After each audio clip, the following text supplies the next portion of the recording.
Hey guys, Ricky again. I get too mad.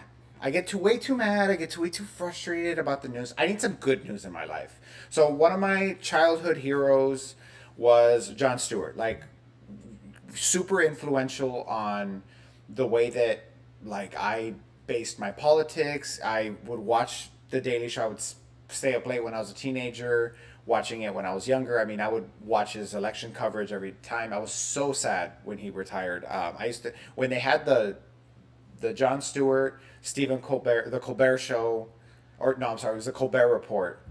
Power Hour on Comedy Central, that was epic. This was before Stephen Colbert went to CBS, and he got a little soft, when he went to CBS. I mean, he's still good, but he definitely doesn't deserve to have gotten the boot from Paramount, right? With that just hostile takeover that happened. But uh, huge fan of Jon Stewart, so I just wanted to hit you guys with some good news. I think this is important because I have a theory that the world is bad.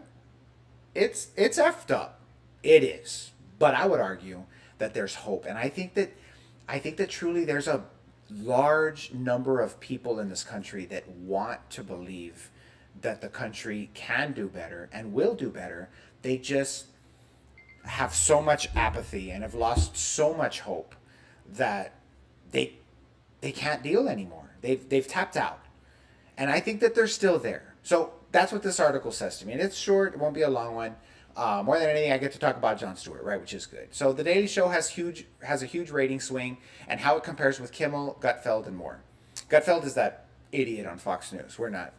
Come on, that. Not even in the same ballpark, right?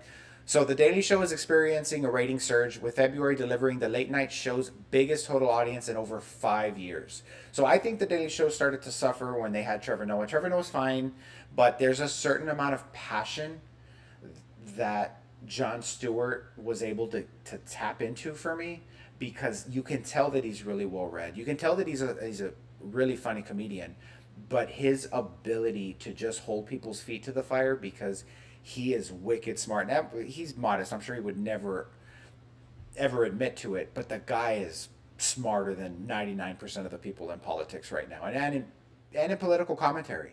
And that is what I think he was able to tap into. So over 5 years, I mean, that's before he came back. He had that show for a year on Apple TV Plus, which I thought was great, but it was really long winded, and I think a lot of people, especially my age, didn't gravitate towards it because it was long interview style, which I loved because his ability to just deconstruct a person who doesn't share his ideology and just make it boom real simple to understand for a general audience, I think is just unmatched. So according to Late Nighter, the Comedy Central favorite averaged 1.23 million viewers in February, which is up 33% from February of 2025. Now, given it is a midterm year, but the numbers are going up, and I say, in a time where cable is dying and late night show is dying, the fact that his numbers are going up says a lot about. And it's not just him. He only hosts the Daily Show one day of the week. The other 3 days are taken up by just the revolving door, and it says there of Ronnie Chang, Michael Costa, Jordan Klepper, Desi Leidick, which is, oh, she has a special place in my heart, and Josh Johnson. So it's it's been great, and the demographic that he's hitting, that I think is just the most interesting, is he's having success in that demographic of 18 to 49, which I I wanted think a is the people that we I need wanted a to. career that What is makes a happening here? Look at difference. that I audience coming trained through all of a sudden. What the heck? I think that that's a demographic that is going to help the Democratic Party pull itself out from this swamp mud that they've been in. I think that there are just the fact that we have presidential elections where we get the biggest turnout, and we have Trump and Biden against each other, and each one is pulling about 47 million to 49 million voters. To me, that says, okay, there's over 350 million people in the United States. Only 100 million people are actually going out to vote. I'm not so convinced about how do we convert the MAGA and the right wing people to be Democrats. My concern is, how do we get the other 200 million people out there registered and actually animated and excited to vote? And the fact that Jon Stewart is pulling this demographic says to me that there is a population of people in this country that are looking to get motivated, and he's tapping into it. And I think that if there's even a slight amount of good hope, because at this point the news is so bad, I'll take the silver lining from anywhere I can mine it.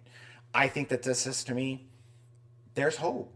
There's hope that this country can pull itself out, and the only way we're going to do it is we have to do it ourselves, and we have to motivate people to see the light, bring them in, and say, hey, it can get better, and we're the way that it's going to get better. So once again, guys, just want to hit you guys with that good news. Once again, this is Ricky. Thanks for watching.